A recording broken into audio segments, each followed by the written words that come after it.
اتنا یا رسول اللہ تازی کھجوریں پکیاں قبول کریں. حضور نے ایک کھجور اٹھائی، صاف کی، کھائی، باقی ایک ایک صحابہ کو بانٹی. حضرت علی کہتے ہیں 15-16 صحابہ کے بعد میرا بھی نمبر لگا.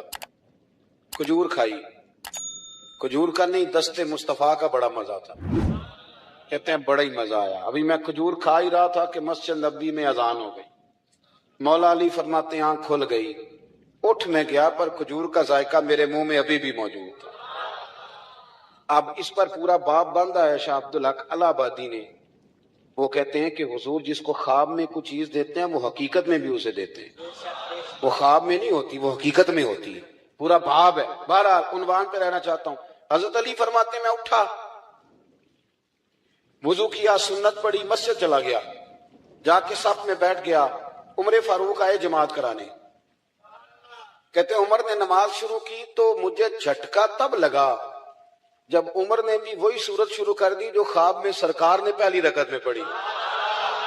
میں سمجھا اتفاق ہے، لیکن کہتے ہیں دوسرا جھٹکا جب لگا جب دوسری رکعت میں حضرت عمر نے وہ سورت پڑھی جو حضور نے خواب میں دوسری رکعت میں پڑھی تھی. کہتے ہیں میں اب بڑا پریشان ہوں کہ یہ بات کدھر کی کدھر جا رہی ہے. مولا علی شیر خدا فرماتے ہیں نماز مکمل ہوئی تو کھجوروں کا ٹوکرا بھی آ گیا. فرماتے ہیں اب تو میری حیرت کی حد نہ رہی. حضرت عمر نے ایک کھجور اٹھائی، صاف کی، کھائی، دوسری دوسرے صحابی کو، تیسرے کو، چوتھے کو، 15-16 صحابہ کو ملی، مجھے بھی دی. کہتے ہیں کھجور کھائی، مزہ بڑا آیا. حضور سے تو دوسری مانگنے کو دل کرتا تھا پر مانگی نہیں تھی، ادب تھا. عمر سے تو جرانہ تھا نا اپنا. ایک کا رشک دیکھیں، آپس میں رشک دیکھیں، حسد نہیں رشک. فرماتے ہیں جرانہ تھا نا. تو میں نے عمر سے کہا یار ذرا ایک کھجور اور دینا نا ذرا ایک کھجور. تو کہتے ہیں جناب عمر فاروق نے کھجور اٹھائی، صاف بھی کی. میں سمجھا ملنے لگی ہے. اٹھائی بھی، صاف بھی کی، اور دوسرے صحابی کی طرف ہاتھ بڑھایا. میری طرف دیکھ کے ہلکا سا مسکرائے. فرمانے لگے علی ایسے نہ کر، اگر رات کو نبی پاک سے دوسری لیتا تو میں بھی سویرے تجھے دوسری دے دے. حضور سے دوسری لی نہیں، نبی پاک سے دوسری مانگی نہیں تو میں کیسے دے دوں. خواب میری وچ آیا سی ماہی تو میں او دے گل وچ پا لئیاں باواں. ڈر دی ماری اکھ بھی نہ کھولا. ڈر دی ماری، میں ڈر دی ماری اکھ، کیونکہ آئی یہ رات وصال دیوالی. ربا اے رات مکن نہ دیویں، اے رات مکن نہ دیویں. ڈر دی ماری میں اکھ بھی نہ کھولاں، کتے پھر بچھڑ نہ جاواں. میرے رسول پاک کے غلام رشک کرتے تھے، رشک. حضرت علی کہتے ہیں میں رویا تو عمر بھی رو پڑے. کہنے لگے علی جو رات تجھے نواز کے گئے وہ میرے اوپر بھی کرم فرما کے گئے. رشک کریں خدا را، چھوڑ دیں حسد کرنا. حضرت عمر جب نعرہ لگاتے نا تو کیسر و کسرا کانپتے. سفیر آتے روم کے ملنے کے لیے تو کہتے جاؤ عمر نفل پڑھ رہے ہیں، ٹائم کوئی نہیں. ایک دن اندر میٹنگ ہو رہی تھی، حضرت عمر میٹنگ میں بیٹھے تھے. آپ کے بیٹے ملنے آئے عبداللہ ابن عمر. ابا جی اندر آ جاؤ. فرمایا دروازے پہ کھڑا ہو، میں ضروری بات کر رہا ہوں، اندر نہ آنا. جناب عبداللہ ابن عمر کہتے ہیں میں دروازے پہ کھڑا ہو گیا. تھوڑی دیر گزری تو امام حسین بھی آ گئے. ایک حدیث میں، ایک روایت میں امام حسن کا لفظ بھی ہے. امام حسین آئے. آ کے عبداللہ ابن عمر سے کہنے لگے عمر فاروق اندر ہے؟ تو کہا وہ اندر تو ہے. تو کہا آپ کیوں دروازے پہ کھڑے ہیں؟ کہنے لگے ابا جی نے کہا ہے یہاں انتظار کرو، میں کوئی ضروری بات کر رہا ہوں. لیکن شہزادے میرے لیے کہا ہے، میرے لیے آپ جانا چاہیں تو چلے جائیں. امام حسین کہنے لگے امیر المومنین کوئی بات کر رہے ہوں گے، میں ظہر کے وقت مسجد میں مل لوں گا. ظہر کا ٹائم آئے گا نا تو میں مسجد میں مل لوں گا. یہ کہہ کے چلے گئے. حضرت عمر باہر آئے تو حضرت عبداللہ ابن عمر سے کہا کہ کوئی آیا تو نہیں؟ عرض کی حضور حسین ابن علی آئے. حسین ابن علی. تو کہا اندر کیوں نہیں بھیجا؟ کہا میں نے کہا تھا بے شک چلے جائیں، لیکن وہ کہہ رہے تھے کہ میں ظہر کے وقت مسجد میں مل لوں گا. تو سیدنا عمر فاروق فرمانے لگے عبداللہ تجھے تیری ماں روئے، حسین کو کیوں واپس بھیجا؟ پھر عمر دنیا داروں کے سامنے ڈٹنا، کھڑا ہونا عمر پہ ختم ہے، لیکن جو اندر کی بات ہے نا، روح کی، جو عقیدت کی بات ہے، جو وفا کا رشتہ ہے، اس کو کون سمجھے؟ یہ جو روح کی مجبوریاں ہیں، یہ جو وفا کی مجبوریاں ہیں، اسے لوگ کیا سمجھیں؟ انہیں کیا پتا کہ مرشد کے بیٹے کے پیر چومنے میں حسن کیا ہوتا ہے، انہیں کیا پتا کہ جب استاد کا بیٹا گھر میں آتا ہے تو دل کرتا ہے مکان بیچ کے اسے دے دیں، اس کے باپ کی نیکیاں بڑی ہیں۔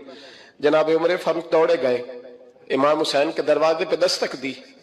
امام حسین باہر، کہا شہزادے یار ملنے آئے تھے، بغیر ملے کیوں آ گئے؟ عرض کی کہ آپ مصروف تھے، آپ کے اپنے بیٹے بھی دروازے پہ کھڑے تھے تو میں واپس آ گیا۔ امام حسین کہتے عمر جذبات میں آ گئے، سر سے پگڑی گر گئی، کہنے لگے حسین میرے بیٹے کا اور حسین کا کیا مقابلہ؟ کیا اس کی ماں کا نام فاطمہ الزہرا ہے؟ کیا اس کی نانی کا نام ختیجہ الکبریٰ ہے؟ کیا اس کے نانے کا نام محمد مصطفیٰ ہے؟ اور پھر سر سے پگڑی اتری تھی، اپنے بال زور سے پکڑ لیے، کہنے لگے حسین میں نا مکے میں اونٹ چرایا کرتا تھا اور ڈنڈوں سے مار کھاتا تھا اپنے باپ سے، یہ جو آج ساری دنیا میں عمر کے نعرے لگتے ہیں یہ تیرے نانے کا صدقہ ہے۔ شہزادے میری وفا اور میری وفا میں جب تیرا دل کرے نا توڑ کے آ جایا کر۔ عمر تو لوگ، ایک دن امام حسین نے آ کے نا جناب فاروق اعظم سے کہا، خطبہ دے رہے تھے بچوں کی طبیعت شروع میں، پتہ نہیں کیا بات آئی امام حسین کے دل میں، کہنے لگے عمر نیچے اترو، یہ میرے نانا کا منبر ہے۔ تو حضرت سیدنا عمر، سنو کبھی میرا بھی بچہ آ جائے تو میں کہتا ہوں اس کو پکڑو یار، بچوں کو تو نہیں نا جمعوں میں مطلب ذکر کیا جاتا، اترنا میرے نانے کا منبر ہے۔ جناب عمر اتر کے نیچے کھڑے ہو گئے تو کہا جا کے اپنے نانے کے منبر پہ بیٹھ۔ تو حضرت عمر رو پڑے، کہنے لگے شہزادے میرے نانے کا منبر ہی کوئی نہیں ہے ہی نہیں، یہ منبر یہ مصلی یہ تیرے نانے کی شان ہے، میرے نانے کا کوئی منبر نہیں، تیرے ہی نانے کا منبر ہے۔ تھوڑی دیر کھڑے رہے تو امام حسین کہنے لگے اچھا کوئی نہیں آپ کے نانے کا منبر کا نہیں، کہا چلو پھر میرے نانے کے منبر پہ بیٹھ جاؤ چلو خیر ہے، کوئی نہیں آپ کے نانے کا، کہا نہیں، تو کہا کوئی نہیں پھر میرے نانے کے۔ جب حضرت عمر بیٹھے تو بڑا شاندار جملہ کہا، فرمانے لگے میں منبر پر مرضی سے نہیں بیٹھا تھا، مجھے ابو بکر نے بٹھایا تھا، اور پھر حسین کے کہنے پہ میں اترا ہوں، اب مجھے حسین نے بٹھایا ہے، اب کسی کی جرت ہے تو عمر کو اتار کے دکھائے، اب میں حسین کا تیری نسل پاک میں۔ یار کتنی بے شرمی کی بات ہے، لوگ امام حسین کو باغی کہے۔ حضور کا وصال ہوا نا تو امام حسن اور امام حسین کی عمریں ابھی 7 8 سال 9 سال کے بیچ تھیں، تو حضرت مولا علی شیر خدا رضی اللہ تعالیٰ عنہ کے ساتھ امام حسن آئے مسجد میں، تو منبر پہ بیٹھے ہوئے دیکھا حضرت ابوبکر صدیق کو، تو کہنے لگے نیچے اترنا میرے نانا کا منبر ہے۔ بچوں کو بڑی پہچان ہوتی ہے نا ابا کے کپڑوں کی، سے پتا ہوتا ہے کہ یہ میرے نانا کا ہے، یہ میرے نیچے اترو یہ منبر میرے نانا کا ہے۔ تو حضرت علی المرتضیٰ نے جلدی سے پکڑا اور پکڑ کے فرمایا ذرا حسین حسن یہ کیا کہہ رہے ہو؟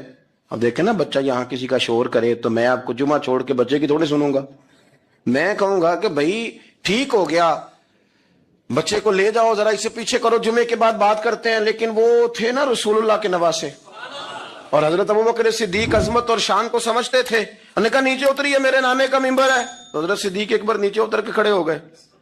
تو ایک جملہ، باقی بزرگوں نے بھی بڑا کچھ لکھا ہے پر یہاں ایک بات شاہ عبد العزیز محدث دہلوی نے لکھی ہے، حضرت صدیق اکبر رو پڑے، کہنے لگے حسن اگر منبر تیرے نانا کا ہے تو ابوبکر بھی تو تیرے نانا کا ہی ہے نا، یہ کو باہر سے تو نہیں نا آیا، یہ بھی تیرے نانا کا ہے۔ تو حضرت امام حسن ہنسنے لگے، فرمانے لگے ٹھیک ہو گیا بیٹھ جائے منبر پہ پڑھائیں جمعہ، سمجھ آ گئی ہے بات کی، پڑھائیں جمعہ، آپ کی بات کی مجھے سمجھ آ گئی ہے کہ اگر منبر نانا کا ہے تو ابوبکر بھی تو انہی کا ہے نا جناب صدیق اکبر۔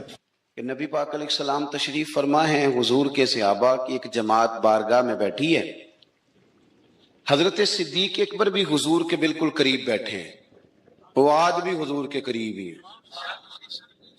قریب بیٹھے، تو اچانک نہ محفل میں حضرت مولا علی شیر خدا تشریف لے آئے،